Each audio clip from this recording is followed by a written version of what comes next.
اپنی وجہ سے کبھی کسی کو یہ کہنے کی نوبت نہ آنے دیں کہ میں اپنا مقدمہ اللہ کے ہاں پیش کرتا ہوں۔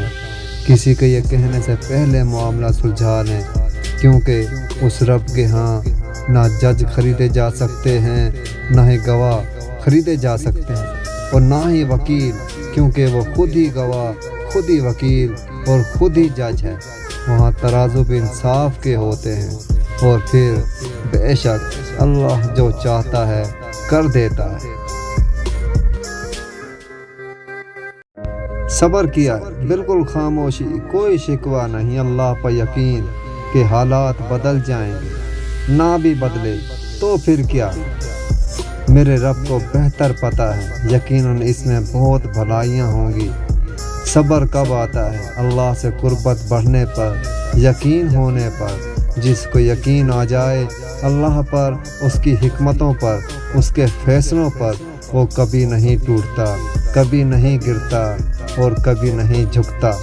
بہت سے لوگ اللہ کو ایک مانتے ہیں، پر وہ اللہ پر یقین نہیں رکھتے، وہ اللہ کے فیصلوں کو قبول نہیں کرتے اور مایوس ہو جاتے ہیں، ٹوٹ جاتے ہیں۔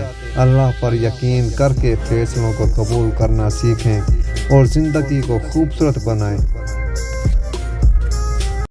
عورت درد برداشت کر سکتی ہے مگر توہین نہیں۔ آنسو اس کے تکلیف میں اتنے نہیں نکلتے جتنے الفاظ رلاتے ہیں، ایسے الفاظ جس میں اس کی توہین کی گئی ہو۔ شاید اسی لیے لوگ عورت کو کمزور سمجھتے ہیں، کیونکہ وہ لفظوں سے آسانی سے ٹوٹ جاتی ہے۔ جسے چھوڑنا پڑے اسے پھر مکمل چھوڑیں، برا بھلا نہ کہیں، الزام نہ دیں، خاموشی اختیار کر لیں۔ بے پناہ چاہت کے باوجود بھی اگر کوئی آپ کا نہیں بنا تو جان لیں اسے محبت کی ضرورت ہی نہیں۔ ایسے شخص کو روکنا تو دور، یہ سوال بھی مت کریں کہ وہ کیوں دور ہوا، بس آزاد کر دیں۔